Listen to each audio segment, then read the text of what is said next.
Hello, gentlemen. Hopefully you guys got the right triangle trig down. You got through those word problems okay. Now we're just going to talk about some reference angles and looking at trig of any angle at all. Okay, so let's get this video started. Um, let theta be an angle in standard position. So standard again is coming off the positive x-axis to the terminal side as we have here, and we know that r, the distance there from the origin to that point, just using our distance formula, is going to be x squared plus y squared. Alright, and let's make sure that we don't have a zero length, because that would be kind of boring problem. But anyways, we know that the sine of that angle theta is going to be y over r, and we know that cosine is going to be x over r. Again, just by drawing a triangle, we can do that. Cosecant, secant, cotangent, and tangent of theta. Okay. Again, this should be something that should be familiar to you guys. Okay. And we're going to look at actually finding, no matter what that angle is, we can find out what any of the 6 trigonometric functions are. Okay. I want to look at an example here. So I have the point -5, -2 on the terminal side. And I want to know what that the exact value of the 6 trig functions of that angle are. Okay. First thing we need to do is find r. Again, that's the distance from the origin to the point. And we know the distance formula is x squared plus y squared, square root of that. And I get the square root of 29. So now if I just want to simply plug in, I get y is equal to -2 over root 29. And again, I didn't do it in the video, but I should have. Let me get my pen. I should have rationalized that and wrote that as -2 root 29 over 29. Okay? Again, make sure you rationalize, and we don't want to have those negatives in there. The cosine is going to be x over r.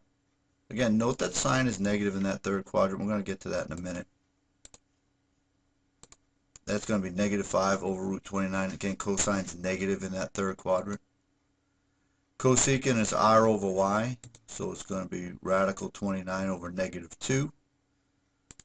Secant is r over x, which is going to be 29 over -5, square root of 29 over -5. Cotangent is -5 over 2, or 5/2. And tangent is going to be -2 over -5, or 2/5. So note that these two guys in that third quadrant are positive while everybody else is negative. Okay? And again, what you should be noting here too is that secant is 1 over cosine. Cosecant here is 1 over sine. That still works. Cotangent, we can do it as cosine theta over sine theta. It's also equal to 1 over tangent theta. These are all our identities from last video. This is going to be sine theta over cosine theta, and it's also 1 over cotangent of theta. Okay, so make sure you guys see that those relationships here. I want you guys to know what the sign of each of the trig functions is in each quadrant. Sine, cosine, and tangent are all positive in quadrant 1. Sine's positive in quadrant 2, but cosine and tangent are negative. Tangent's positive down here, sine and cosine are negative. And in quadrant 4, sine and tangent are negative, but cosine is positive. And you should know why all those are true. Basically, what you want to know is what sine and cosine are, and because then you can figure out all the rest of them. But remember that the cosine is the x value on the unit circle, and tangent is the y value.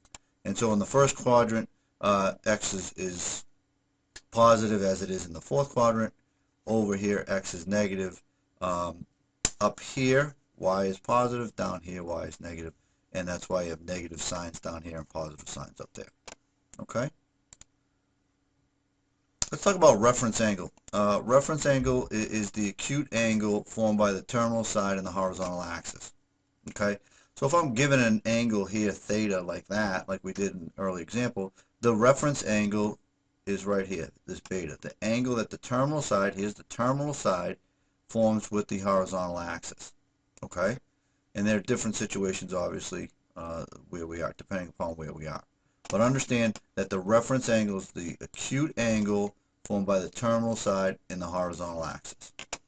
We want to use those facts there.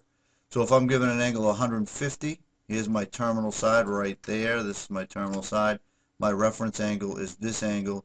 Terminal side, horizontal axis, it's 30 degrees. Another example, if I had 240, take my terminal side and I draw it back towards the horizontal axis. I get 60 here. If I go 135, I get 45 degrees there. Okay, those are my reference angles. Let's find the reference angle. Let's do a couple examples here. If I had theta is equal to 309 degrees, first I want to know what quadrant I'm in. You guys should recognize that this is in quadrant 4. And so basically what I want to do is I want to take 360 minus 309, and that's going to give me 51 degrees. Okay, so that's the reference angle for 309. If I have negative 3 pi over 4, you should know that we're in quadrant 3, right there. And my reference angle is going to be right there. Probably shouldn't have drawn that in because it's going to come in there now. Okay. And that's going to be pi minus 3 pi over 4, which is going to give me a reference angle of pi over 4. Okay? Why do I want to know reference angles? Well, I can find the value of any trig function of any angle using that reference angle. Okay? Determine the reference angle. So given any angle at all, find the reference angle. Okay? Determine the sign of the function depending on what quadrant that theta lies in. Okay? So I want to find the sine, cosine, whatever the function is of the reference angle, and then change the sign depending upon what quadrant we're in. Let's do a couple examples here. If I'm looking at the cosine of 4 pi over 3, I'm in the third quadrant. I want to find my reference angle, which is right there. And you should be able to find out that my reference angle is going to be pi over 3. Okay? So if that's my reference angle, step 1 tells me determine the function value at the reference angle. So cosine of pi over 3, you all know, should be 1/2. Now, the question becomes, what quadrant am I in? I'm in my third quadrant. What's the cosine function in the third quadrant, positive or negative? We know that cosine's negative over here, and therefore we can say that cosine of 4 pi over 3 is equal to negative 1/2, because cosine is negative in that quadrant. Okay?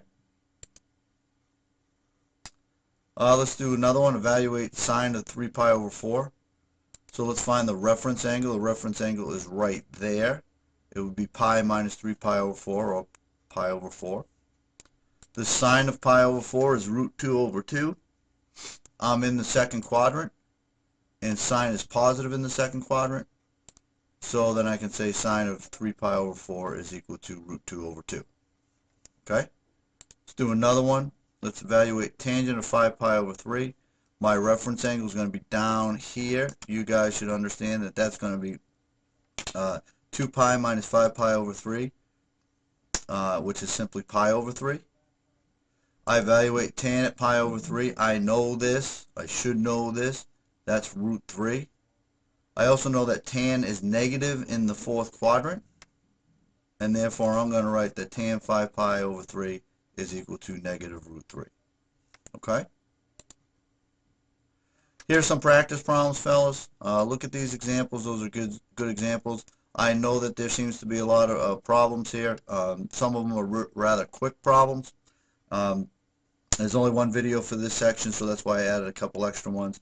If you have any questions, email me. But basically, we looked at finding the trig functions of any angle using reference angles, and using the fact that we know what each trig function is in each of the 4 quadrants. Okay? Again, any questions, email me. Let's get any confusions out of the way now, and let's have a good day. Thanks, fellas.